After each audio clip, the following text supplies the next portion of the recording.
So, Mr. BHUIYAN, what are your views about genetic manipulation as a curative approach? Genetic manipulation as a curative approach, you mean that to repair the gene, right? That's what I mean.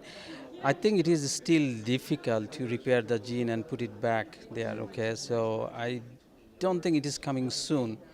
It might take, my assumption is that it will take at least 10-15 years that you fix the gene and put it back in the patient. That will take time, not at this moment. But it is definitely, it will be a good technology, I believe. For example, like someone has a defect, like you see that thalassemia, a lot of blood disorder, and this is a defect inside the gene. So if you can fix the gene with the stem cell and you grow the stem cells outside and put it back, and then it can produce the normal blood, that will be the good cure. I mean, that will be cure for the thalassemia patients or hemophilia patients or anything, but that will be I don't, how do you say, envisage, or I don't expect that will happen soon. Okay, yeah, it will take a little bit more time. So, no? And the second question is, do you have any concrete proposition to make sure that molecular genetics follows an ethical code?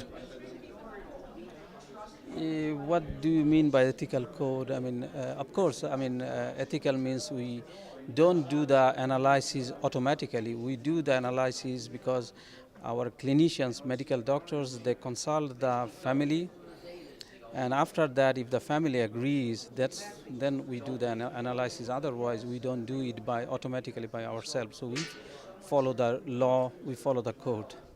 Thank you. And do you think in that field we should have a better communication about why we do that kind of research and yeah, how we figure out curing disease using this technology instead of more traditional ones, for example?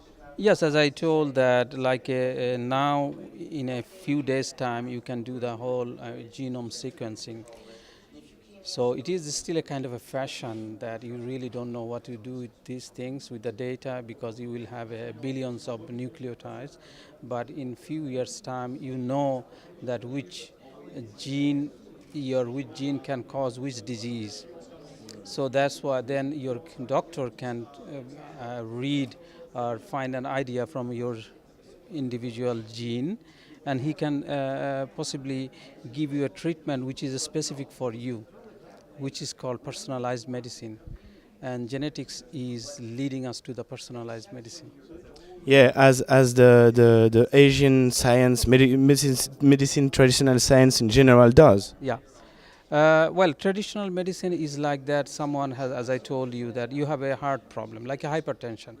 So if you have an hypertension, you get the beta blocker. Everybody gets the beta blocker, or you get someone else gets the calcium channel blocker. But it is not specific to your body.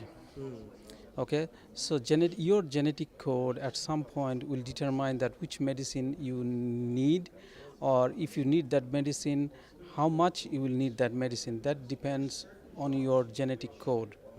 So that is called personalized medicine. And personalized medicine is, in some places like in Vanderbilt University in Nashville, they are approaching in that direction, and I think and they are doing it in cardiology. I think slowly it will come in other field, in other countries, in all over the university hospitals at the beginning.